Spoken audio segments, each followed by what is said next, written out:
Bismillahirrahmanirrahim. Assalamualaikum warahmatullahi wabarakatuh. Innal hamdalillah nahmaduhu wa nasta'inuhu wa nasta'dihi wa nastaghfiruh wa natubu ilayh wa na'udzu billahi min shururi anfusina wa sayyiati a'malina man yahdihillahu fala mudilla lahu wa man yudlil fala hadiya lahu. أشهد أن لا إله إلا الله وحده لا شريك له وأشهد أن محمدا عبده ورسوله بلغ الرسالة وأدى الأمانة ونصح للأمة وجاهد في الله حق جهاده. اللهم صل وسلم وبارك على نبينا محمد وعلى آله وأصحابه ومن سار على نهجه إلى يوم القيامة. أما بعد. يقول الله تعالى في القرآن الكريم: أعوذ بالله من الشيطان الرجيم. يا أيها الذين آمنوا اتقوا الله حق تقاته ولا تموتن إلا وأنتم مسلمون. وقال: يا أيها الذين آمنوا اتقوا الله وقولوا قولا سديدا يصلح لكم أعمالكم ويغفر لكم ذنوبكم ومن يطع الله ورسوله فقد فاز فوزا عظيما. قال نبينا محمد صلى الله عليه وسلم في حديثه: اتق الله حيثما كنت وأتبع سيئة الحسنة تمحوها وخالق الناس بخلق حسن. Ma'asyiral muslimin, jamaah salat subuh dan majelis kajian Masjid Al-Ikhlas Rumahan Fil Anggrek yang dirahmati oleh Allah Subhanahu wa taala. Alhamdulillah, marilah kita senantiasa memanjatkan rasa syukur kita kehadirat Allah atas segala limpahan nikmat yang telah Allah karuniakan kepada kita, terutama masih diberinya kita kesempatan untuk hidup di muka bumi ini.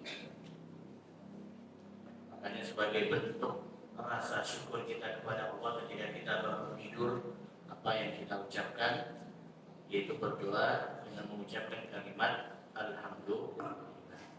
Alhamdulillahilladzi ahyana ba'da ma amatana wa ilaihi nusyur.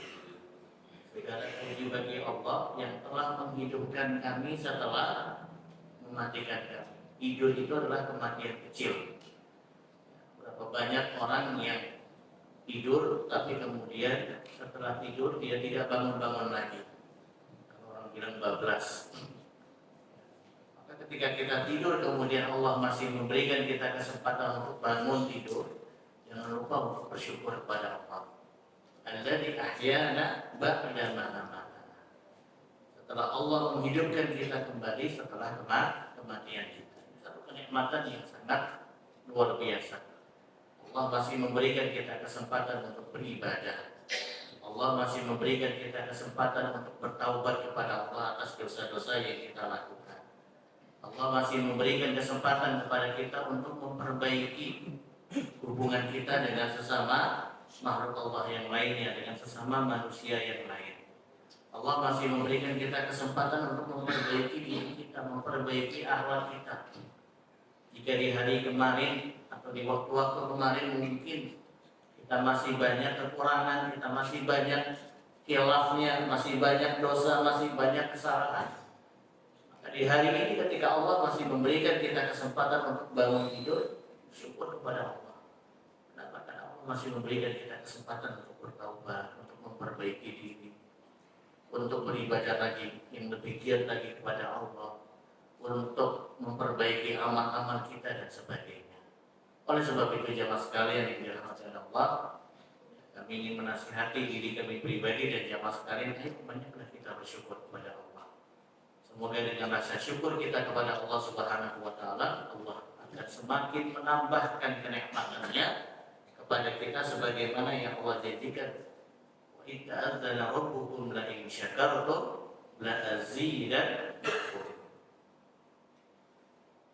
Jika kalian bersyukur kepadaku, kata Allah, la'azidannakum, maka sungguh kami Allah akan menambahkan nikmat kepada kalian. Allah menggunakan kalimat takkid di dalam ayat ini, dan maka sungguh ya Allah tidak main-main dengan janjinya. Siapapun di antara kita, semakin kita bersyukur kepada Allah, maka semakin ditambah pula nikmatnya oleh Allah Subhanahu wa taala. Sebaliknya, wala in kafartum, dan jika kalian kufur terhadap nikmat, kufur itu lawan kata dari syukur, itu tidak mensyukuri nikmat yang Allah berikan kepada kita, inna adabi lasyadid, sungguh kata Allah adabku sangat begitu. Oleh sebab itu jemaah sekalian, mari banyak-banyaklah kita bersyukur kepada Allah ya, dengan mengucapkan kalimat alhamdulillah, dengan memperbaiki diri kita, dengan memperbanyak ibadah kita, memperbagus amal saleh kita sebagai bentuk rasa syukur kita kepada Allah Subhanahu wa taala. Kemudian selawat dan salam tidak lupa kita aturkan kepada uswatun hasanah kita, suri tauladan kita Nabi Muhammad sallallahu alaihi wasallam beserta para keluarga, para sahabat beserta umat beliau yang tetap istiqomah di atas jalan kebenaran hingga yaumul kiamat. Jemaah sekalian yang dirahmati oleh Allah Subhanahu wa taala, seperti tadi yang disampaikan oleh Bapak Rino, bahwasanya kajian kita pada pagi hari ini kita akan melanjutkan kembali di dalam membahas cabang-cabang iman seperti mana yang dikatakan oleh Rasulullah sallallahu alaihi wasallam dalam sebuah hadis beliau yang sahih, al-imanu bid'atun wa sab'una syu'batan. Iman itu ada sekian 70 sekian cabang. Fa'adaha qawlu la ilaha illallah. Cabang yang paling tinggi adalah ucapan kalimat tauhid, yaitu kalimat la ilaha illallah. Wa adnaha, sedangkan cabang yang paling rendah, cabang yang paling bawah adalah imatatul adza 'anit thariq, yaitu menyingkirkan sesuatu yang membahayakan yang ada di jalan. Cabang yang paling rendah. Dan hari ini alhamdulillah tidak terasa kita sudah memasuki cabang yang ke-43. Apa cabang 43? As-satru 'ala ashabil huruf ayatul, yaitu menjaga aib saudara kita sesama muslim. Jamaah sekalian yang dirahmati Allah Subhanahu wa taala, kita sepakat bahwasanya kita sebagai manusia biasa pasti semua di antara kita pasti punya dosa. Tidak ada di antara kita yang tidak punya dosa. Tidak ada. Semua pasti punya dosa.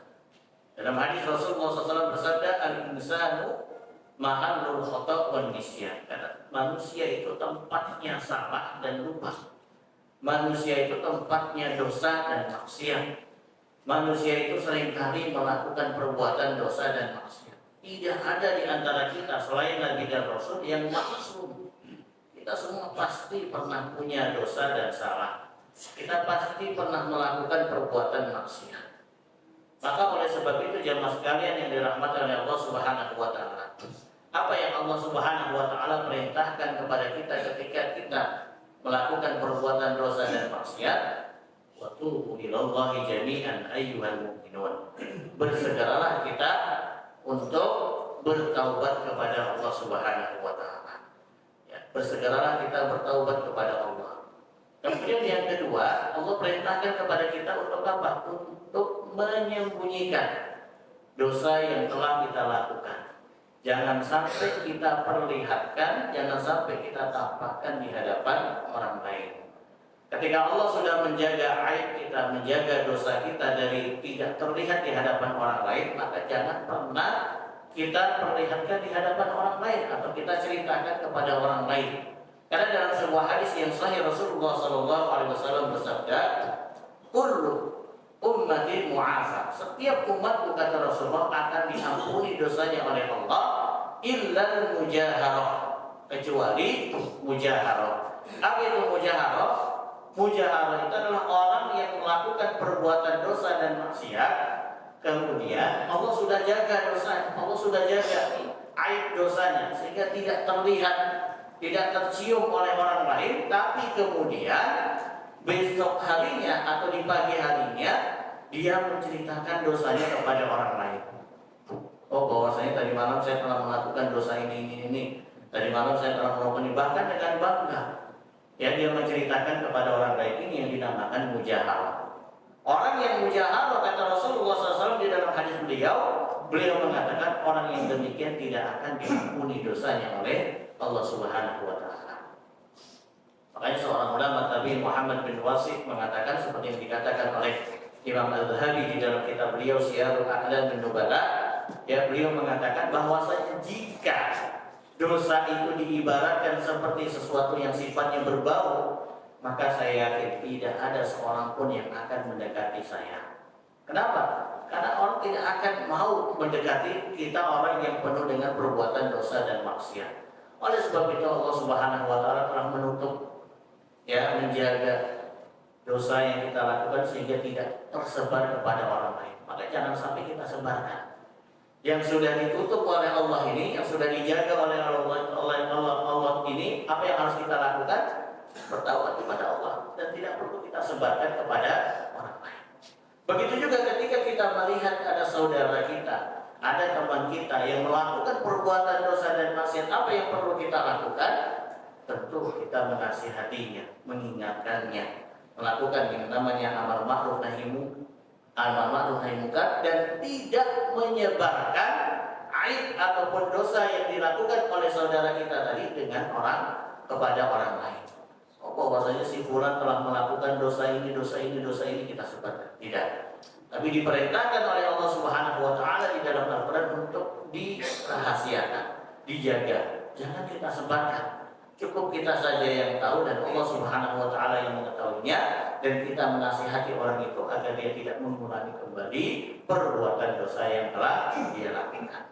Jamaah sekalian yang dirahmati oleh Allah Subhanahu wa taala. Kemudian kita tahu di zaman sekarang ini atau di zaman teknologi yang semakin maju dengan adanya media sosial, ya, orang semakin banyak, ya, bermudah-mudahan menyebarkan sesuatu, ya, hal-hal yang tidak bermanfaat. Di antara hal-hal yang tidak bermanfaat yang mudah disebarkan oleh orang itu apa? Aib dan dosa orang lain. Ketika ada si fulan melakukan hal apa kemudian disebarkan, bahwasanya si fulan telah melakukan ini, sehingga kita yang sebelumnya tidak mengetahui tentang perbuatan dosa yang dilakukan oleh orang tadi akhirnya ikut mengetahuinya hasil dari tadi tersebarnya atau viralnya, ya, berita tentang perbuatan dosa yang dilakukan oleh orang tadi. Ya, orang sekarang bermudah-mudahan dengan menggunakan media sosial yang dia miliki, dia bermudah-mudahan ikut meng-share, ikut menyebarkan aib atau ikut menyebarkan perbuatan dosa yang dilakukan oleh orang lain. Coba kita kembali kepada diri kita masing-masing, jamaah sekalian yang dirahmati Allah. Kalau kita ditanya, apakah kita mau, apakah kita senang ketika kita melakukan perbuatan dosa dan maksiat, atau kita punya aib kemudian disebarkan oleh orang lain?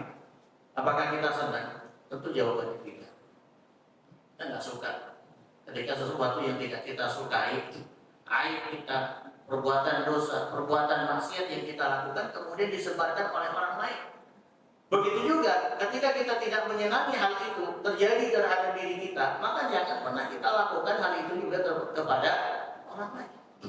Kalau kita nggak suka dosa kita disebarkan oleh orang lain, maka jangan kita menyebarkan dosa orang lain. Cukup kita saja yang mengetahuinya. Cukup sampai di kita saja, jangan, ya, kita stop sampai di kita saja, jangan kita ikut menyebarkan atau mengeser kepada orang lain. Sama seperti mana kita juga tidak menyukai ketika perbuatan dosa yang kita lakukan kemudian disebarkan oleh orang lain. Ketika perbuatan aib yang kita miliki kemudian disebarkan oleh orang lain, apalagi dosa-dosa itu sudah berlalu. Ya, bahkan mungkin sudah 5 tahun yang lalu atau 10 tahun yang lalu kita lakukan, kemudian kita sudah bertaubat kepada Allah, tapi apa yang terjadi?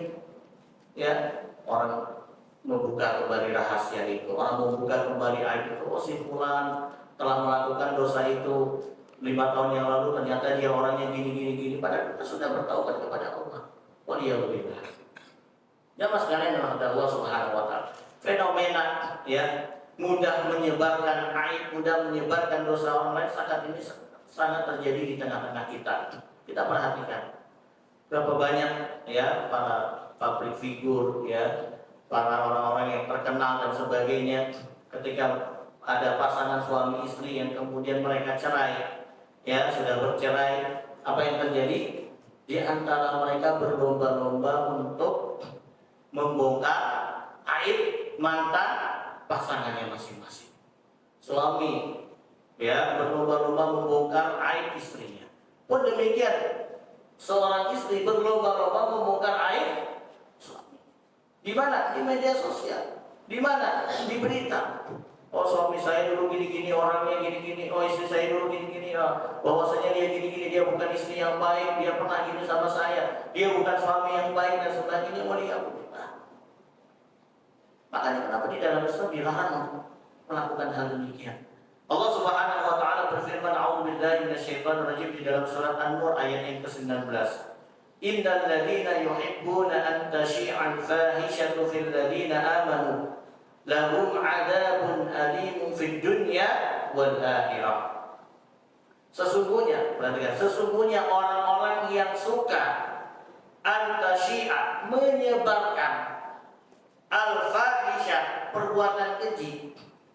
Para ulama ahli tafsir mengatakan al-fahisyah di sini adalah aib orang lain. Dia menyebarkannya atau aib dirinya sendiri. Perbuatan dosa yang dilakukan oleh orang lain atau perbuatan dosa yang dilakukan oleh dirinya sendiri kemudian dia sebarkan fil ladzina amanu kepada orang-orang yang beriman. Dia sebarkan kepada orang lain. Ya, si fulan telah melakukan ini, si fulan telah melakukan ini, bapak ini telah melakukan ini dan sebagainya. Apa yang Allah katakan? Lahum 'adzabun alim. Maka bagi mereka adab yang sangat pedih. Fid dunya wal akhirah. Di dunia dan akhirat. Oh, ancam. Siapapun yang suka menyebarkan ya aib dirinya sendiri atau aib orang lain, perbuatan dosa yang dilakukan oleh dirinya sendiri atau perbuatan dosa yang dilakukan oleh orang lain, Allah ancam mereka dengan adab yang sangat pedih. Jamaah sekalian yang Allah, jangan sampai kita bermudah-mudahan ikut menyebarkan aib diri kita maupun aib orang lain. Cukup kita saja yang tahu ketika kita melihat saudara kita melakukan perbuatan dosa maupun maksiat, cukup kita saja yang tahu. Jangan sampai kita menyebarkannya kepada orang lain, ya, sehingga dosa yang dilakukan oleh saudara kita tersebar kemana-mana. Waliyahulillah. Sehingga dosa tadi yang harus kita tutupi, yang harus kita jaga, tapi malah justru tersebar sampai ke kemana-mana. Waliyahulillah. Kemudian dalam sebuah hadis Rasulullah SAW juga bersabda, al-muslim akhul muslim. Orang muslim itu adalah saudaranya sesama muslim. La yadlimuhu, dia tidak menzalimi saudaranya. Wa la yaslimuhu, dia tidak menyakiti saudaranya. Wa man kana fi hajati akhihi kana Allahu fi hajatihi. Siapapun yang mencukupi kebutuhan saudaranya, maka Allah akan mencukupi kebutuhannya. Jika kita mencukupi kebutuhan saudara kita, ya insya Allah Allah juga akan mencukupi kebutuhan kita. Wa man faraja an mu'minin qurbatan farajallahu anhu qurbatan min qurabi yaumil qiyamah. Siapapun yang memberikan kemudahan kepada saudaranya sesama muslim di saat mereka menghadapi kesulitan, di saat mereka menghadapi kesusahan, maka Allah akan memberikan kemudahan baginya di yaumil kiamat. Jadi ketika nanti kita di yaumil kiamat kelak, di saat kita menghadapi kesulitan, di saat kita menghadapi kesusahan, Allah akan memudahkan kita. Allah akan memberikan kemudahan kepada kita. Ketika di dunia kita senantiasa memberikan kemudahan kepada saudara-saudara kita yang mengalami kesulitan. Kemudian Allah mengatakan, dalam hadis Rasulullah mengatakan, wa man satara musliman satarahu Allahu yaumal qiyamah. Barang siapa yang menutup aib saudaranya sesama muslim di dunia, maka Allah akan menutup aibnya di yaumil qiyamah. Di hari kiamat kelak, jamaah sekalian yang dirahmati Allah, nanti semua aib kita akan dibuka oleh Allah. Yang selama ini mungkin orang melihat kok kitanya orang yang baik-baik saja, ternyata di akhirat kelak baru kita ketahuan, oh ternyata si fulan yang selama ini saya sangka dia adalah orang baik, ternyata tidak. Ternyata dia pasti banyak melakukan dosa, ternyata dibuka oleh Allah di yaumil qiyamah. Tapi kalau kita ingin Allah tidak membuka aib kita di yaumil qiyamah kelak, agar orang lain juga tidak mengetahui hal itu. Apalagi kita sudah bertaubat kepada Allah, apa yang harus kita lakukan? Jaga aib saudara kita, jaga aib keluarga kita, jaga aib teman kita. Jangan kita buka, jangan kita bongkar, jangan kita ceritakan kepada orang lain. Agar di yaumil kiamat Allah juga akan menjaga aib kita. Agar di yaumil kiamat Allah juga akan menjaga dan tidak membongkar, tidak memperlihatkan dosa-dosa yang pernah kita lakukan selama kita hidup.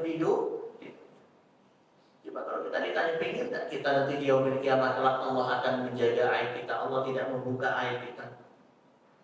Ya, tentu jawabannya ingin. Kita nggak ingin yang dulu ketika di dunia kita melakukan perbuatan dosa, perbuatan maksiat, tapi kemudian di yaumil kiamat Allah buka, sehingga banyak orang yang mengetahui hal itu. Sehingga teman kita, saudara kita yang sebelumnya tidak mengetahui bahwasanya kita pernah melakukan perbuatan dosa itu, ketika di yaumil kiamat Allah buka, akhirnya mereka mengetahuinya. Maka kalau kita ingin agar Allah tidak membuka, tidak membongkar aib kita di yaumil kiamat kelak, kita ingin Allah menjaga aib kita, maka jagalah aib saudara-saudara kita. Jangan kita bermudah-mudahan membongkar aib mereka, menceritakan aib mereka kepada orang lain. Jamaah sekalian yang dirahmati oleh Allah Subhanahu wa taala. Seorang ulama, Imam Ibnu Rajab Al-Hambali mengatakan, ya, beliau mengatakan ketika melihat ya ayat maupun hadis dari Rasulullah SAW tadi tentang masalah ini, beliau mengatakan, wa'lam anna nas ala dzarbain. Ketahuilah bahwasanya orang yang melakukan perbuatan dosa itu dibagi menjadi dua macam. Yang pertama, ya, makanya mazkuran la ya'rifu bi syai'in minal ma'asi. Orang yang pertama adalah orang yang dia terkenal orang yang shalih, bukan orang yang suka bermaksiat, bukan orang yang suka melakukan perbuatan dosa. Dia terkenal orang yang shalih, orangnya baik kok. Tapi fa idza waqa'at minhu afwatan aw zullatan, tapi suatu saat tiba-tiba dia tergelincir dengan perbuatan dosa dan maksiat. Kembali lagi kaidah di awal tadi, tidak ada manusia yang masuk kecuali Nabi dan Rasul. Sesolih apapun seseorang, sebaik apapun seseorang, pasti dia pernah tergelincir di dalam perbuatan dosa dan maksiat. Tidak ada orang yang suci kecuali Nabi dan Rasul. Maka orang yang pertama ini, ketika kita dapati ada orang yang sholih, orang yang baik, tapi kemudian suatu saat dia tergelincir di dalam perbuatan dosa dan maksiat. Apapun perbuatan dosa yang dia lakukan, apapun maksiat yang dia lakukan, apa yang harus kita lakukan? Fa innahu la yajuzu kashfuha wa la hatfuha wa la tahaddus biha. Tidak boleh kita membongkar, menceritakan, ya, membicarakan aib atau dosa yang dilakukan oleh orang tadi kepada orang lain yang tidak mengetahuinya. Boleh. Cukup apa yang kita lakukan, kita menasihatinya, mengingatkannya, agar orang tadi tidak tergelincir lagi dengan perbuatan dosa di kemudian hari. Agar orang tadi segera bertaubat kepada Allah atas dosa yang telah dia lakukan. Diingatkan, dinasihati. Maaf Pak, tidak boleh seperti ini. Ini termasuk perbuatan dosa dan maksiat. Diingatkan. Ya. Jadi tidak perlu kita ikut menyebarkan, tidak perlu kita membongkar. Oh ternyata Bapak ini yang selama ini kita anggap orang baik, orang soleh, ternyata dia melakukan perbuatan ini, perbuatan dosa ini dan sebagainya. Tidak perlu. Apalagi satu RT tahu semuanya, apalagi satu RW disebarkan di grup RW. Bapak tahu nggak? Yang selama ini orang yang kita anggap baik ternyata dia gini. Nggak perlu jelaskan. Imam Ibnu Rajab Al-Hambali mengatakan orang yang seperti ini la yajuzu kashfuha wa la yajuzu at-tahaddus biha. Jangan kita bongkar aibnya. Cukup kita apa? ingatkan, cukup kita nasihati agar dia tidak mengulangi kembali perbuatan dosa yang telah dia lakukan, agar dia segera bertaubat kepada Allah Subhanahu wa taala. Tidak perlu kita menceritakan kepada orang lain. Saya sangat setuju. Ya, dulu pernah terjadi, mohon maaf ya, kasus di masjid kita, tapi kemudian oleh pengurus tidak disebabkan pelakunya. Saya sangat setuju. Kenapa? Karena memang harus seperti itu. Sehingga ada sebagian, termasuk saya juga tidak tahu siapa yang melakukan hal itu. Saya yakin mungkin sebagian pengurus yang tahu. Dan itu bagus, tidak perlu disebarkan kepada orang lain. Si fulan telah melakukan perbuatan ini dan sini, akhirnya seluruh jamaah tahu, tidak perlu. Cukup sebagian saja pengurus yang mengetahuinya, sebagian yang lain tidak tahu, bahkan sebagian besar jamaah tidak mengetahui masalah. Maka orang yang seperti ini tidak perlu kita bongkar aibnya, tidak perlu kita ceritakan kepada orang lain. Karena dengan menceritakan aib dan dosa yang dilakukan oleh orang tadi, itu termasuk perbuatan apa? Riba. Dan riba itu termasuk hal yang diharamkan oleh Allah Subhanahu wa taala dan Rasulullah SAW. Itu termasuk riba. Walaupun si fulan melakukan perbuatan dosa itu, iya dia melakukan, benar. Pada suatu hari ketika Rasulullah SAW mengatakan kepada para sahabatnya, wahai sahabatku, jauhilah kalian ghibah. Maka kemudian ditanya oleh sahabat, ya Rasulullah, malah ghibah, apa itu ghibah? Dzikru akhoka ma la yukrihu. Kamu menyebutkan sesuatu yang tidak disukai tentang saudaramu yang dia tidak menyukainya. Kemudian para sahabat mengatakan, kalau memang benar dia melakukan, bagaimana ya Rasulullah? Kalau kita menceritakan, tapi dia memang benar-benar melakukan hal itu. Kata Rasulullah, itulah yang dinamakan ghibah. Walaupun dia benar melakukan, walaupun si fulan tadi benar-benar melakukan perbuatan dosa dan maksiat itu, tapi ketika kita menceritakan lagi kepada orang lain, itulah yang dinamakan ghibah.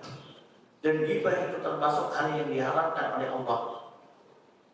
Bahkan tegas di dalam surat Al-Hujurat, Allah Subhanahu wa taala mengatakan, ya ayyuhalladzina amanu istanibu katsiran minadh-dhanni inna ba'dadh-dhanni itsmun wa la tajassasu wa la yaghtab ba'dukum ba'dha ayuhibbu ahadukum ay ya'kula lahma akhihi maitan fakarihtumu. Allah mengibaratkan orang ghibah itu seperti mana memakan bangkai saudaranya sendiri.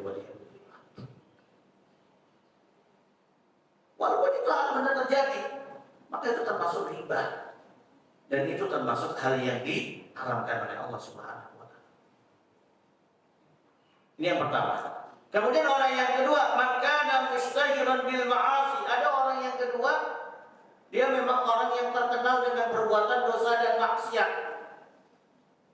Bahkan di beberapa kesempatan dia sering memperlihatkan, mempertontonkan perbuatan dosa dan maksiatnya di hadapan orang lain. Bahkan dengan menggunakan mungkin media sosial yang dia miliki, dia perlihatkan perbuatan maksiatnya. Bahkan dengan perasaan bangga. Orang yang kedua ini yang dikatakan oleh Rasulullah tadi dalam hadis beliau, termasuk orang yang mujaharah, termasuk orang yang tidak diampuni dosanya oleh Allah. Dia memperlihatkan di hadapan orang lain bahkan dengan bangga. Maka orang yang demikian, kata Imam Rajab Al-Hambali, la yubali bima irtakaba minha wa la bima qila lahu, fa hadha huwal fajir al-mul'in wa laysa lahu ghibah. Kalau kita membicarakan dosa yang dilakukan oleh orang yang kedua tadi, kata Imam Rajab, itu bukan termasuk ghibah. Kenapa? Karena orang itu sendiri berani mempertontonkan, memperlihatkan perbuatan dosa dan maksiat yang dia lakukan di hadapan. Maka dengan bangga dia memperlihatkan, saya bermaksiat gini. Maka itu kan termasuk ghibah. Apalagi Ketika kita membicarakan tentang kemaksiatan yang dilakukan oleh orang kedua tadi dalam rangka untuk mewanti-wanti, mengingatkan agar orang lain tidak terikut dengan perbuatan dosa dan maksiat yang dilakukan oleh orang tadi, maka itu bukan termasuk ghibah. Apalagi yang melakukan yang mungkin, mohon maaf, seorang public figure. Dengan bangga dia mempertontonkan perbuatan dosa dan maksiat yang dia lakukan di hadapan media, bahkan di depan media sosial yang dia miliki. Dengan bangga dia menceritakan kepada orang lain apa yang perlu kita lakukan. Maka ketika kita ingin mengingatkan orang lain agar tidak mengikuti si public figure ini tadi atas perbuatan dosa dan maksiat yang dia lakukan, maka boleh kita mengingatkan. Dan itu bukan termasuk perbuatan apa ghibah. Itu bukan termasuk ghibah. Misalnya kalau kita menceritakan dosa dan maksiat yang dilakukan oleh si fulan, atau oleh misalnya seorang selebriti ini, kita katakan, oh jangan ikut ini, jangan ikut fulan ini, dia telah melakukan maksiat gini, maka itu diperbolehkan. Dan itu bukan termasuk ghibah. Kenapa? Karena tadi beda dengan orang yang pertama. Orang kedua tadi dia memang dikenal mustahiran bil ma'asi, dia dikenal sebagai orang yang bergelimang dengan perbuatan dosa dan maksiat, bahkan dia memperlihatkan, mempertontonkan perbuatan dosa dan maksiat yang dia lakukan di hadapan orang lain. Orang yang kedua tadi, ketika kita membicarakan perbuatan dosa dan maksiat yang dia lakukan, itu bukan termasuk ghibah. Jamaah sekalian rahmatullah Allah Subhanahu wa taala. Seorang ulama Syekh Muhammad bin Shalih Al-Utsaimin rahimahullah taala mengatakan ketika membahas tentang masalah ini, ikhfa'ul 'aib, ya, menyembunyikan aib saudara sesama muslim, itu termasuk hal yang diperintah oleh Allah Subhanahu wa taala dan Rasulnya sallallahu alaihi wasallam. Walakinna satr la yakunu mahmudan illa idza kana fihi maslahah. Tetapi menyembunyikan aib saudara kita sesama muslim itu bukan termasuk perbuatan yang terpuji kalau tidak ada maslahatnya. Berbeda kalau seandainya dengan kita menyembunyikan tadi ada maslahatnya, ada kebaikan di situ, maka itu termasuk perbuatan yang terpuji. Tapi kalau kita menyembunyikannya, dengan menyembunyikan itu justru tidak ada maslahatnya, bahkan justru itu akan menimbulkan madarat yang lebih besar, maka kata Syekh Muhammad bin Shalih Al-Utsaimin rahimahullah taala, dia mengatakan tidak boleh kita sembunyikan. Contoh misalnya, ada orang yang melakukan perbuatan dosa dan maksiat, dan dosanya ini sangat berbahaya. Ya, kalau tidak diingatkan, tidak dinasihati, khawatir dosa yang dilakukan oleh orang tadi akan diikuti oleh orang lain. Maka kemudian kita ingatkan. Tapi setelah kita mengingatkan, orang ini masih aja dengan perbuatan dosa dan maksiat. Apa yang perlu kita lakukan? Agar bagaimana orang lain tadi tidak mengikuti perbuatan dosa dan maksiat yang dilakukan oleh orang ini, maka boleh kita sampaikan kepada orang lain.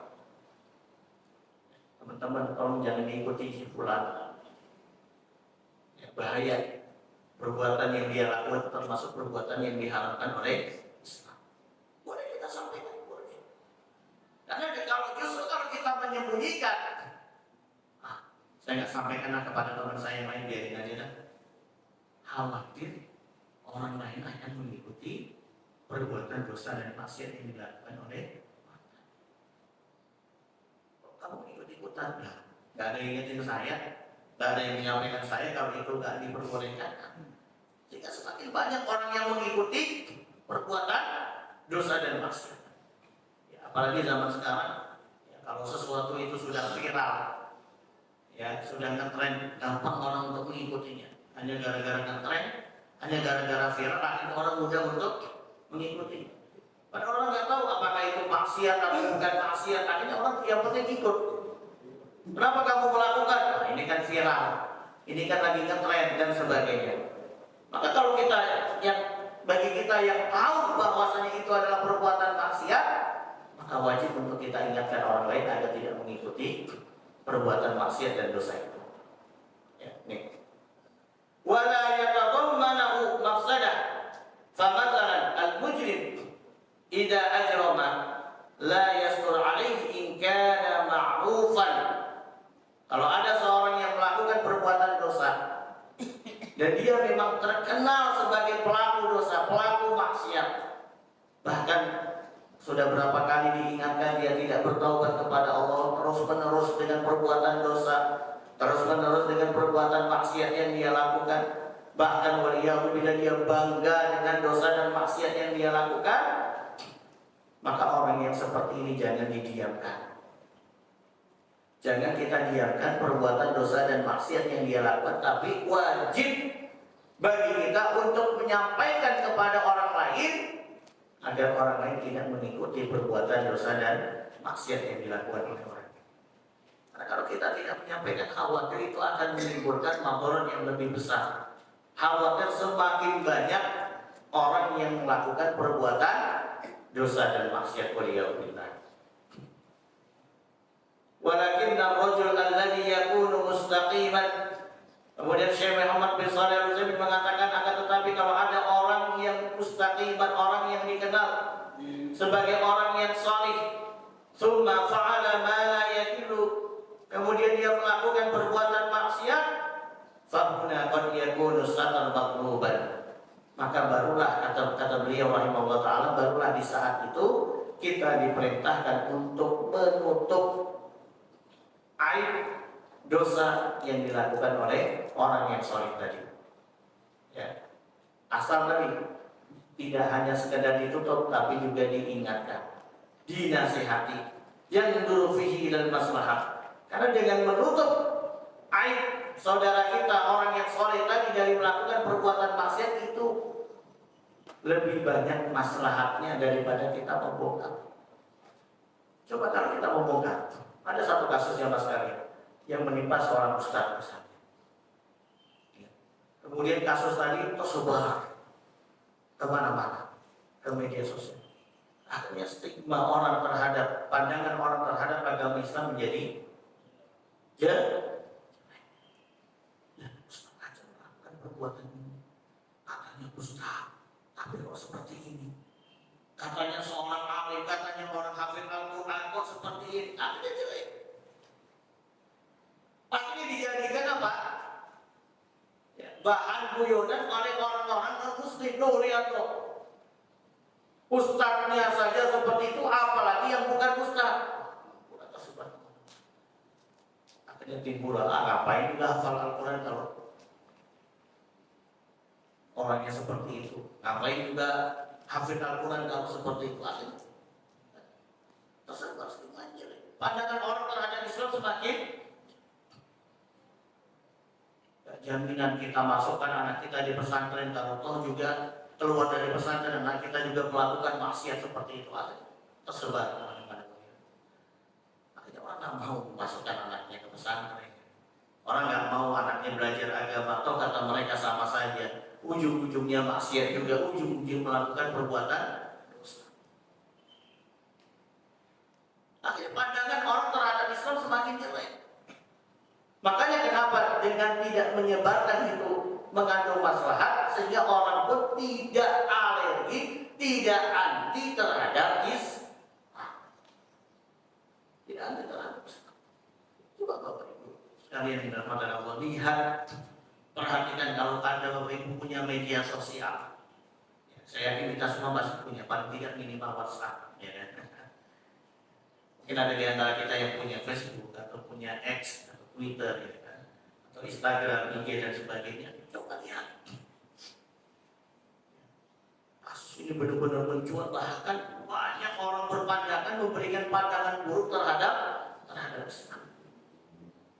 Bayangkan seorang ustadz yang hafal Al-Quran, yang paham dengan ilmu agama, terkena kasus seperti ini, sehingga orang pun berpandangan jelek terhadap Islam. Akhirnya mereka mengatakan,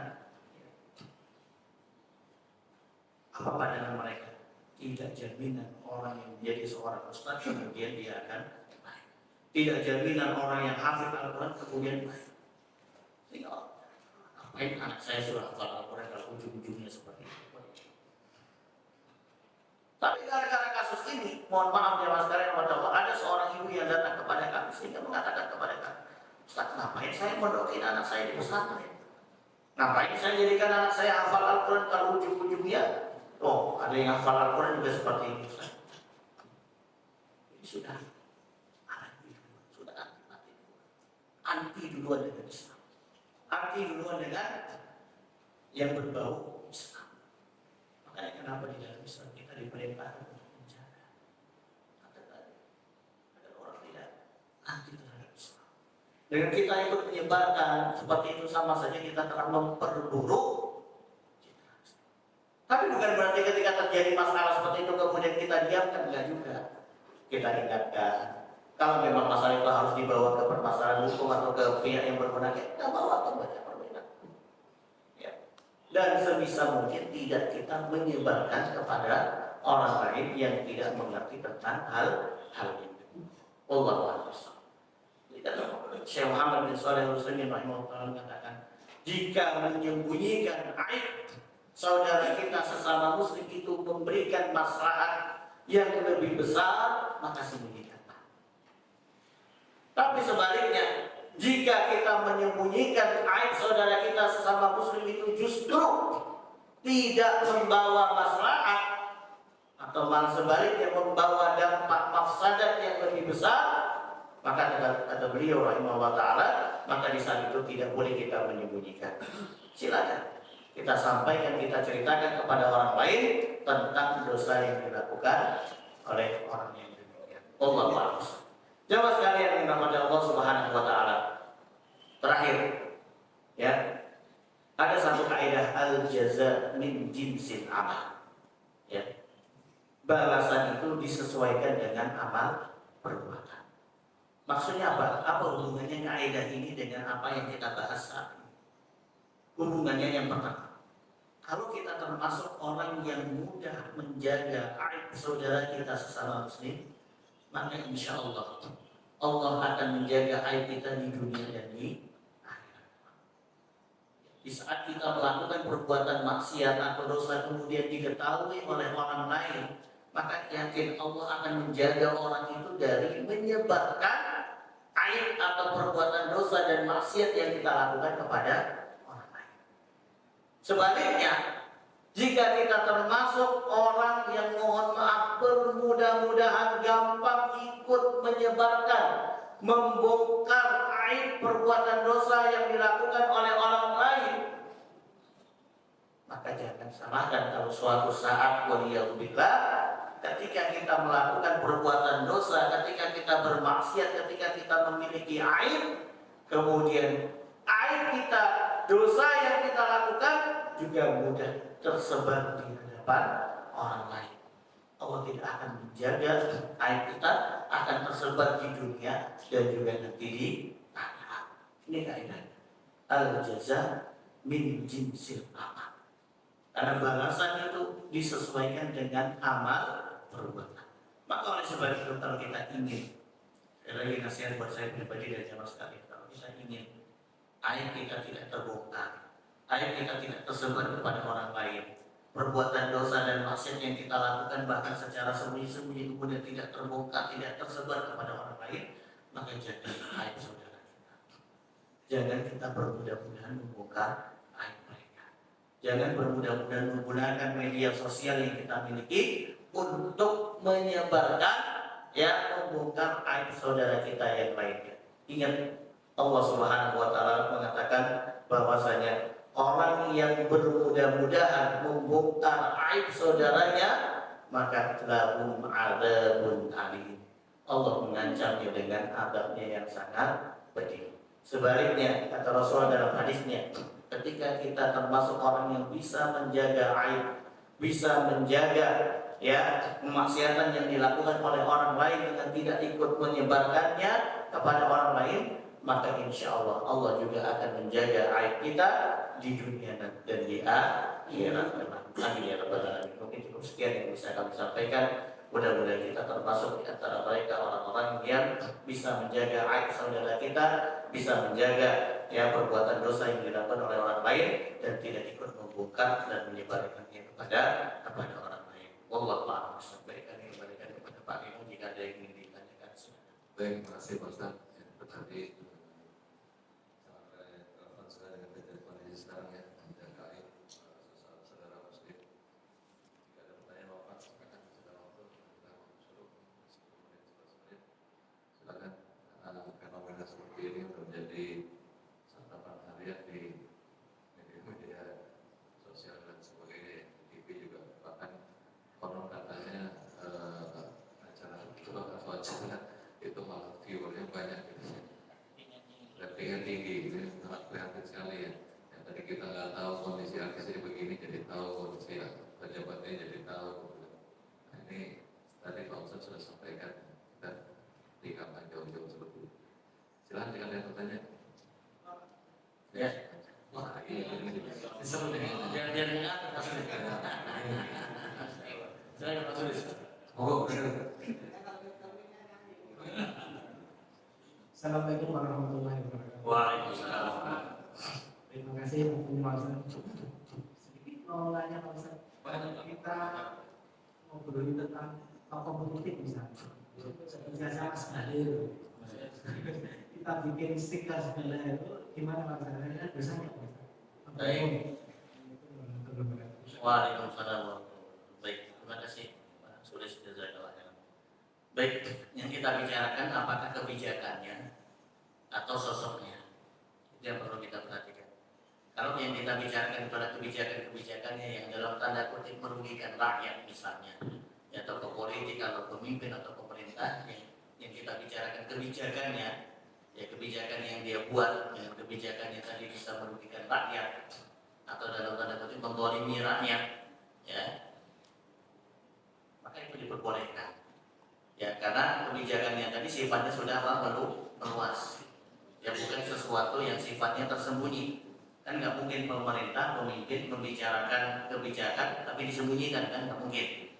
Pasti namanya kebijakan pasti akan disebarkan, akan diinformasikan kepada orang lain.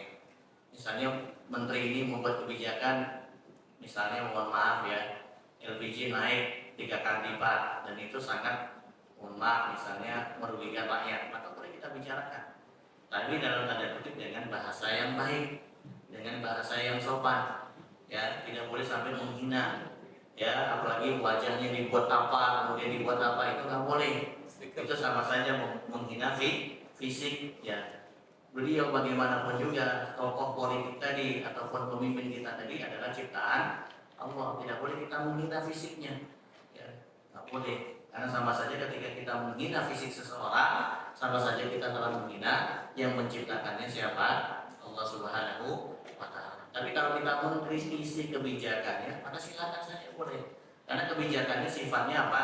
Publik, ya kan, disampaikan ke umum, maka kemudian kita mengkritisi, silakan. Karena kita sebagai rakyat merasakan ya dampak ya dari kebijakan itu, ya silakan kita kritisi. Tapi tidak boleh kita membicarakan personalnya orang itu, nggak boleh.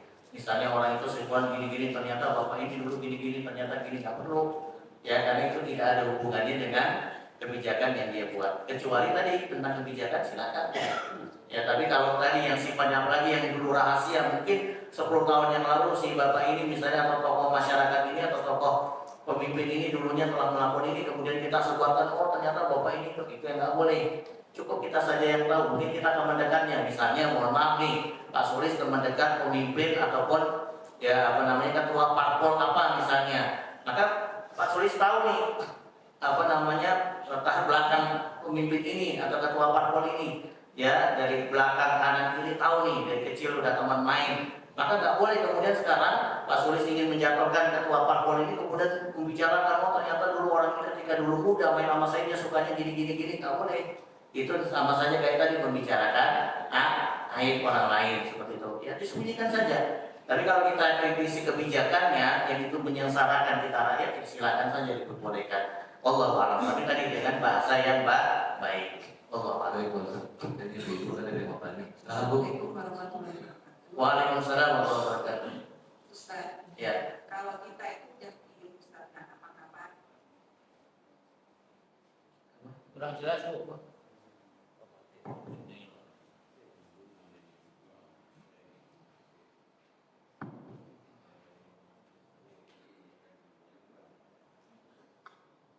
Jadi kalau kita itu menjalani hidup itu lurus-lurus aja lah sesuai dengan dirinya. Pasti manusia itu ada lalai, salah, lupa ya. Ustaz. Ya. Kok tiba-tiba ada orang yang bongkar atau mencoba mencari-cari kesalahan sampai masuk ke wilayah-wilayah pribadi seperti itu. Ya. Berarti yang kurang bagus itu kan dari sisi sananya, dari sisi orang yang bongkar itu. Sikap kita itu seperti apa Ustaz? Apa perlu klarifikasi atau apa begitu Ustaz? Sikap kita seperti apa? Dan apakah itu merupakan semacam tanda petik balasan yang Allah berikan kepada kita? Mungkin di masa-masa sebelumnya itu secara tidak sadar kita itu pernah membuka aib seseorang secara tidak sadar, tidak ada maksud begitu. Terima kasih Ustaz. Assalamualaikum. Waalaikumsalam warahmatullahi wabarakatuh. Baik, terima kasih Bu, jazakallahu khairan. Baik. Pertanyaannya bagaimana sikap kita ketika ada orang yang membongkar aib kita kepada orang lain? Apakah kita diam saja? Anggap saja itu sebagai ladang pahala. Ketika kita dibicarakan aib kita oleh orang lain, kan itu sebagai ladang pahala kita. Ada seorang ulama, Imam Hasan Al-Basri, seorang ulama tabi'in, Imam Hasan Al-Basri, pernah beliau dibicarakan aibnya oleh orang lain, atau bahasa kita digibahi. Kemudian disampaikan kepada Imam Hasan, wahai Imam Hasan, si fulan menggibahi kamu. Dia membicarakan aib kamu kepada orang lain. Apa yang dilakukan oleh Imam Hasan Basri? Dia pulang rumah, dia minta istrinya untuk masak makanan yang lezat, dibawa makanan ini ke orang yang membicarakan. Terima kasih, jazakallahu khairan. Loh, kenapa kamu mengucapkan terima kasih memberikan saya makan? Karena ketika kamu membicarakan aib saya secara tidak langsung, saya mendapatkan apa? Pahala. Maka sebagai ungkapan terima kasih saya berikan makanan ini. Kalau kita mau melakukan seperti mana yang dilakukan oleh Imam Hasan Al-Basri, ya silakan, boleh-boleh saja. Misalnya kalau ada orang yang membicarakan aib kita, nggak usah marah. Ya, nggak usah mengklarifikasi, nggak usah marah. Pulang rumah kirim nasi, bawa makanan, kasih ke orang itu. Ya, terima kasih. Ya, jazakallahu khairan. Kenapa? Karena dengan kamu membicarakan aib saya sudah mendapatkan pahala dari Allah. Maka sebagai ungkapan terima kasih ini saya kasih makanan yang besar. Itu kalau kita diam. Tapi kalau kita diamkan ternyata itu semakin menyebar kemana-mana dan membawa fitnah kepada kita yang lebih besar, maka disinilah pentingnya kita mengklarifikasi. Kita sampaikan bahwasanya kita tidak seperti mana yang dikatakan oleh si fulan tadi. Ya. Kalau itu membawa dampak fitnah yang lebih besar, ya orang semakin menjauhi diri kita, semakin tidak suka dengan kita, semakin benci. Karena gara-gara omongan orang tadi orang semakin benci dengan kita. Maka di sini pentingnya kita mengklarifikasi. Kemudian yang ketiga, apakah itu juga bagian dari tadi akibat dari perbuatan dosa yang pernah dulu kita lakukan ketika kita juga membicarakan aib orang lain? Allah Taala bisa jadi tadi al-jaza min jinsil amal seperti yang dikatakan oleh para ulama tadi kaidah. Ya, bisa jadi. Ya, ketika kita dibicarakan aib kita oleh orang lain, bisa jadi dulu pernah kita bicarakan aib orang lain juga. Maka kemudian itulah akibatnya. Ya. Maka oleh sebab itu tadi, apa yang harus kita lakukan? Ya, saya pribadi lebih cenderung yang tadi yang dikatakan, yang dilakukan oleh Imam Hasan Al-Basri. Ya, kalau kita kasih hadiah kepada orang yang telah membicarakan kita, ya sebagai ungkapan terima kasih, karena secara tidak langsung dengan dia membicarakan kita, itu sebagai ladang pahala kita, mendatangkan apa pahala? Allah.